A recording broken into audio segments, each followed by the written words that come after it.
What's happening, beautiful people of the Grams? This is your homeboy Jose Trujillo. It's time to go. How low can you go? How low can you go? It's time to go. Whoa, whoa, whoa, whoa. Man, people get aggro when they drive, dude. It's like, why are you getting so aggro on me on a drive? Just a little ease, dude. This is a chill town, man. This is a very calm, commodocious town, dude. What's up, people? This is Jose Trujillo. I call myself the world's greatest living artist in hopes that one day it's going to start catching up. But I don't know. It seems like I took on a harder endeavor than I imagined. But whatever.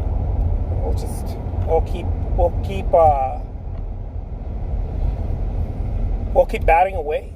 See what happens. That's pretty much what's going on in my Vida Loca. I'm gonna go to the art studio right now and do some artwork. I got some paintings to do. I got some auctions to do. I got some commissions to do. Yeah, just see what happens. Paint a little something here and there. Man, I've been through some fun stuff. I guess everybody does, right? Everybody goes through fun stuff during their week. What I mean by fun stuff is unexpected things, like your car breaking down and that kind of stuff. I had my car break down like twice within a week. First, it didn't break down. It was the AC and then kinds of shit, right? So I had to take it to the dealership and rent a car and, all kinds of fun stuff. I call it fun stuff for lack of a better word, or maybe a lack of a better emotion. I call it fun stuff. And so, as I was going through this fun stuff, I started realizing I got two choices, okay? I can either get really pissed off and, start complaining and bitching about life and start blaming God, right? Because that's the first thing we like to do. It was your fault, baby Jesus. You're the one who did it. You made it happen. You do things all wrong and stuff. And so I was like, dude, I could start complaining, or I could just chill, take a chill pill. I can take a chill pill and realize that no, things don't happen for you or because of you, or no, things just happen, man. It's just life. You get to choose whether you want it to happen for you or against you, right? That's a choice. But shit just happens. It just does. What's the hurry, baby? We're all going to the same place. That's what my dad used to tell me. What's your hurry? Every time he saw me going after an endeavor, right? He'd be like, what's your hurry? Why are you trying to hurry up? And I think about it, those of you who are into like entrepreneurial type of deal, maybe you're self-employed, you're an artist, or maybe you want to be a full-time artist, or that type of. I talk a lot about that kind of stuff.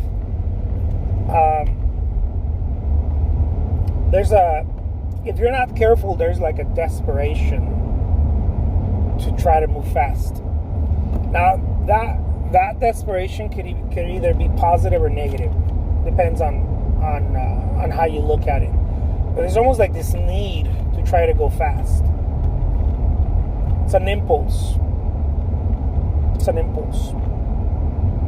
becomes a necessity in our minds, right? I need to market right away. I need to sell this stuff fast. I need to get that gallery show yesterday. Pronto, baby. Bistre. Uno más.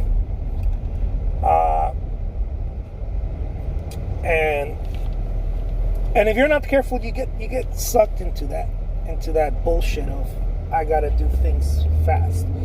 And again, I don't think it's bad, but you can make it bad if you start thinking thinking about it in a negative way. And so I think about it. I'm like, man, why am I so adamant to move fast? Why am I going with such speed? What am I trying to get out of it? But what I found out is that if you just keep moving without stopping,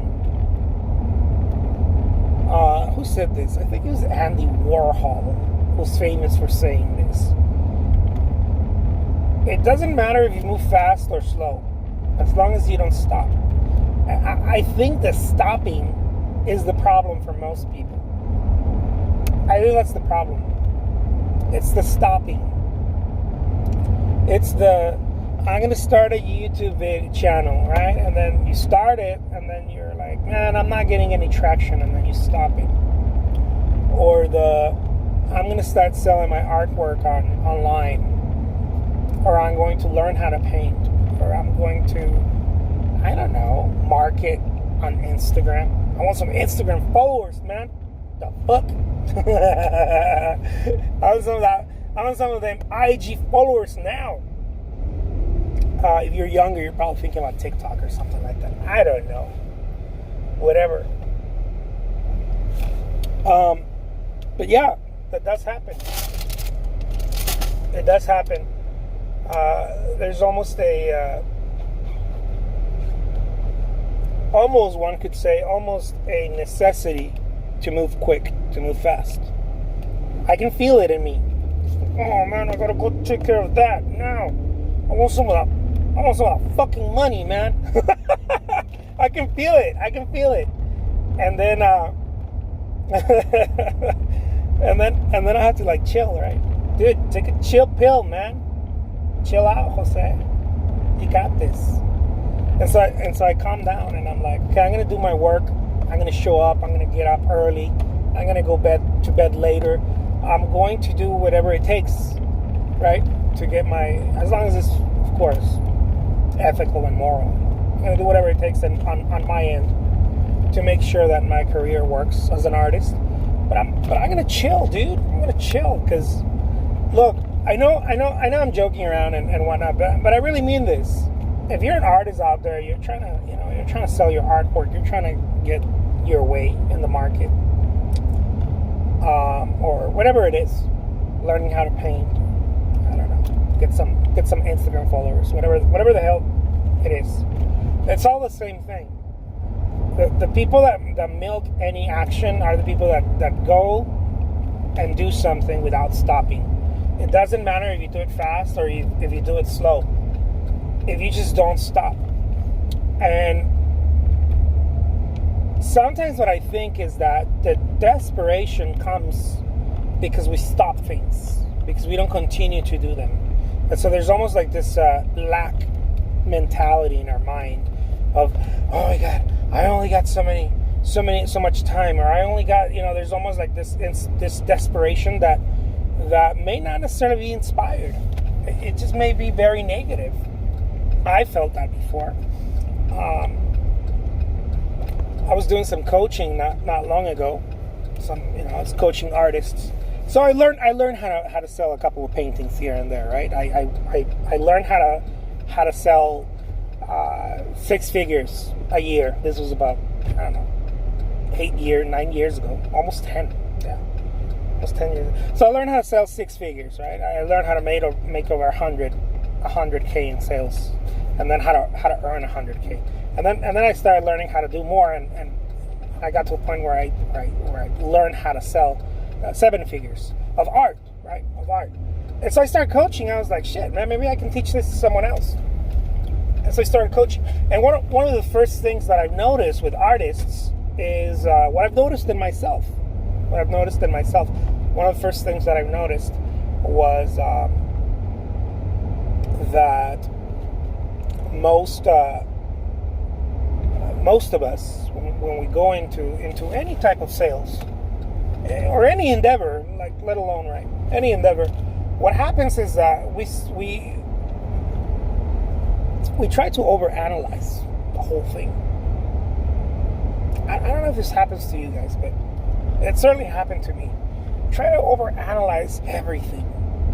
Some people call that analysis paralysis. You know? I don't know. Some people call it that, analysis paralysis. But I don't think that that's what it is. I think what it is that, and this is me not being a psychologist, okay? I think what it is that you realize how difficult it is, and so you spend most of your time. And I'm picking this in third person, but it's really my experience. So I realized that it was so much work that I started psyching myself out, and all I would do is think about it, because thinking about it felt, in a way, I think I got enough dopamine where I would feel like I was actually doing something. So people call that analysis paralysis, but I think it's the realization that it's a lot of work. It's not because you're overanalyzing and you're like, oh my God, what about this? What about that? No, I think it's a cop-out. I really do. I think it's a cop-out. I've come to understand that any time you get analysis paralysis, or you get that whole, I'm not inspired, I can't create artwork, you know? I just don't feel the muse visited me today. All that bullshit artists tell themselves. I think what happens is that you realize that it's difficult. Mm-hmm. You realize how difficult it is. And you realize that it feels like the odds are against you. Mm-hmm. Any endeavor, that's what it feels like. I don't care what it is. I don't care whether it's you're going to the gym, or you're going to go on a diet, or you're going to, which is, you know, some of the stuff that I've been doing lately. Diet, not gym. Or you are going to take on painting, or you're going to go marketing, or you're going to anything that you're doing. It's not so much that you want to get everything right. You're not a perfectionist. You're not a perfectionist. People seem to think that. They're like, dude, it's because I'm a perfectionist, man. I'm such a perfectionist. I'm here to give some tough love, okay? Your friend, your homeboy, Jose Trujillo, is going to give you some tough love. You don't have analysis paralysis. You're not experiencing that. You're not a perfectionist. Okay? You're not sweating bullets when you create artwork because you want to get it right. No, you're sweating bullets because you know deep down inside of you it's a lot of work, and you're going to have to commit. You're going to have to commit. And you know that more than not, you're going to have bad artwork than good artwork. You're going to also know, if you're going to selling your artwork or going to the market or going to galleries, that more than not, you're not going to succeed at it. More than that, the odds are against you. See, what I think is that you're a realist. That's really what I think. You're hyper-realist. Human beings are very intelligent. We only go towards things if we feel like the odds are in our favor. If we feel like they're not in our favor, we'll run the opposite direction. The thing is that when you're starting something, or when you're doing something,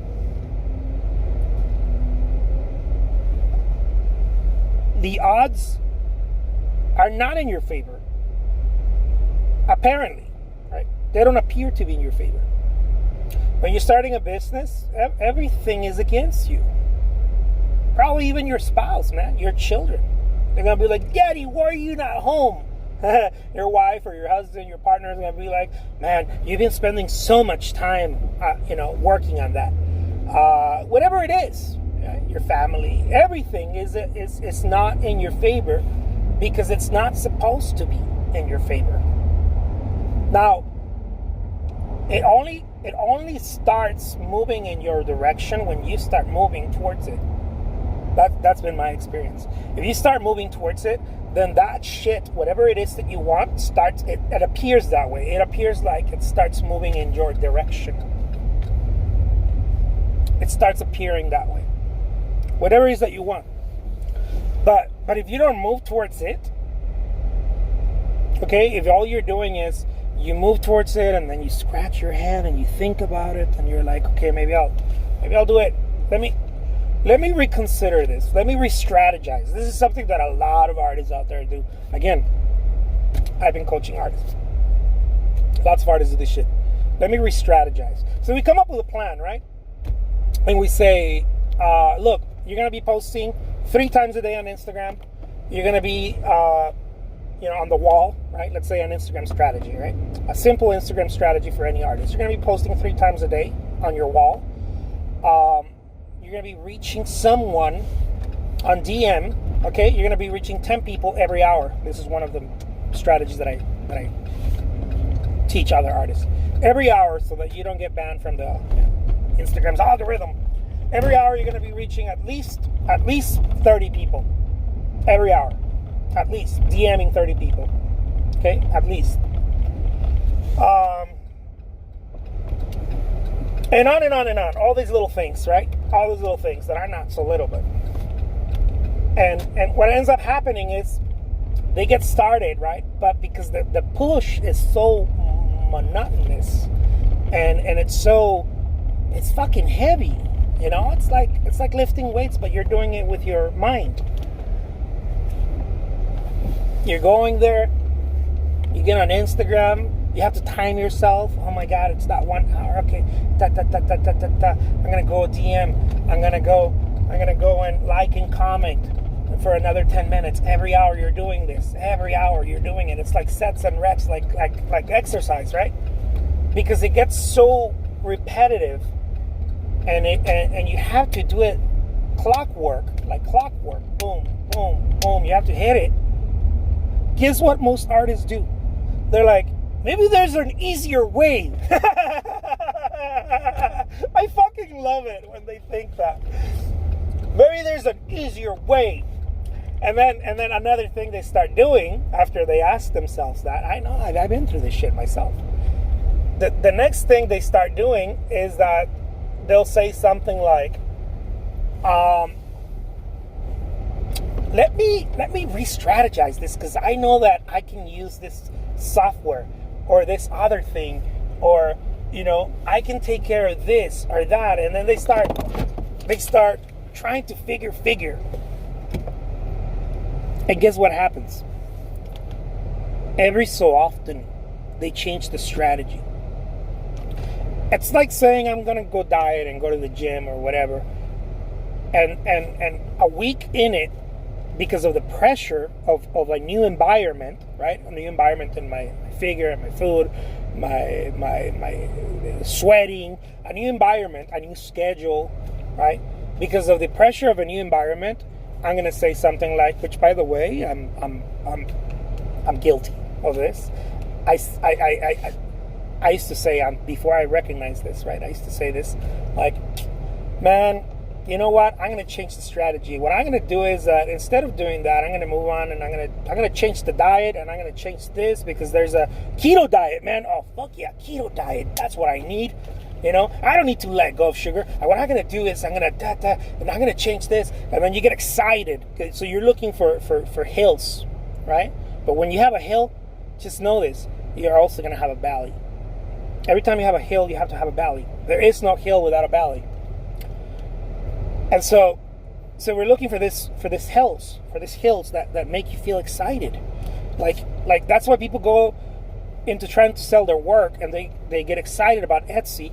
They go there and they're like, oh yeah, Etsy, I'm going to be posting my stuff. And they'll do it for maybe, the strong ones, right? They'll do it for like a month. And then it starts getting repetitive. And it starts getting heavy. It starts getting heavy because it requires your time, your effort, and the change of environment. You're changing your environment. Instead of, watching TV for that time or playing on TikTok, you're going to be listening on Etsy, or you're going to be learning Etsy and this and that. And after a while, you're going to start thinking a little bit more, And you're going to ask yourself, maybe there's an easier way of doing this. Maybe there's an easier way of doing this. Or you know what? Fuck Etsy. Maybe I'll go hard on Instagram. Yeah, because I learned this new strategy on Instagram. And then that takes your attention. And then you have another hill. What's happening, Eric? And anywhere you go, you have these hills. These hills they get you excited, they get you motivated. They're like, man, I'm going to do this, I'm going to do this. But it doesn't last. It never does. It never does. Because the shit that works, it's the boring shit. Okay, I'm going to repeat this again. The shit that works is the boring shit. It's the shit nobody wants to do. If NFTs came out, all artists run towards NFTs. I'm not saying don't do it. But they get excited every time something new comes out. They get excited and they drop what's working. You know, they drop what's working. It's like someone who's looking for treasure, but instead of to keep digging, instead of keep digging and going deep, all you're doing is making 2-foot holes all over the place. So you're looking for water, right? Not treasure. That's not. Water is treasure. You're looking for water. You're looking for water to make a well. And you're like, maybe there's water here, and you dig really hard, 2-3 feet into the ground, and then you tell yourself, nah, this is not it. But you only say that because the pressure is heavy. No, this is not it.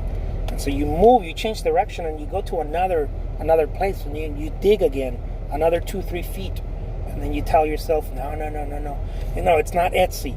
It's Cherish. Because I saw Jose selling on Cherish. I'm going to go to Cherish. Cherish is where people are selling. Yeah, that's where I'm going to go. And they go and they start digging, and it feels heavy. And all you're doing is just repeating the same story over and over and over. So I'm here to tell you, look, I'm going to use some of my tough love, some of the Jose Trujillo love. You don't have analysis paralysis. You're not a perfectionist. Stop telling yourself all this bullshit. You're not a perfectionist. You're not trying to get things right. Just admit it. Doing any endeavor is hard. And it's hard for many reasons. Either it's monotony, right? It gets boring. It's repetitive. It changes your schedule. It goes against everything that you're doing because it's a whole different environment. Mental environment, physical environment, your schedule, everything. It changes everything. Every time you change something, it changes your entire environment. And it gets hard. And so all those things are cop-outs. Just call it what it is. You know, let's just call it what it is. This shit is hard. And every time you get a new, I call them mindfucks. Okay, every time you get a new mindfuck, where you're like, oh man, yeah, you get a new high. You get a new high. Like I'm gonna go try this. I'm gonna go try that. Just remember. Am I gonna go try this because it's the new thing and it's hot, and I should go and dip my toes in that, or am I doing it because I'm tired of working on this thing that it's working, but it's working so slow that it's pissing me off. Those of you who are trying to grow your Instagram account, that everybody knows. We all wish there was a hack, an Instagram hack. There isn't. Not anything that works. The hack is work. Constant, repetitive, boring, fucking work. That's the hack. Some people get offended every time I use the word fuck. Fuck. That's the hack, guys. There is no hack. There's no hack for anything. There's no hack for going viral. There's no hack for getting friends on Instagram. There is no hacks for our followers or friends on Facebook. There is no hack. If there is a hack, those people that follow you are not valuable because they're not following you for the same reason. There is no hack. Amen, bro. Right? The only hack is my mother's cousin used to say, the hack's right here, right? Because it's the work, right? It's the movement of your. In Spanish, it's called canillas. People call it the wrist. The hack is the work. That's the hack. It's just we're all looking for this hack, and it gets boring. I get it. It gets boring, dude. I'm gonna work on my YouTube. It's boring, man, because I only grow a little bit at a time. It's like this little water drop. But after a month, 2 months, If it's a career for you, you shouldn't be thinking about, oh my God, where is it? Where is it? Do I have any followers? If it's a career, you should be thinking, man, this YouTube thing is eventually going to work. It might take me 10 years, but it'll eventually start working. It might take me 20 years. I don't know. That's the hack. That's the hack. This Instagram thing, I'm gonna set out a plan for 5 years or 10 years. That's the hack. Every day for an hour or 30 minutes or 10 minutes, I'm going to be on Instagram. I'm going to like and comment. I'm participate in the community. Truly participate in the community. Make some videos. Go like and comment. Say hi to people. DM people. DM at least 10 people a day. People that follow you, people that don't follow you. Just to say hi. Like if you're in a party, in a mixer, and you're shaking people's hands, it's just virtual. That's the hack, but we don't want to do it because it's difficult. I don't blame anybody. But again, guys, you have no perfectionist. You're not a perfectionist. There is no, oh my God, I'm not inspired. No. Just call it what it is. The work is hard. And you don't want to do it. Neither do I. Nobody wants to. Who the fuck wants to do hard work? Nobody does. But it's the only thing that pays. So I'll leave you with that. Peace out.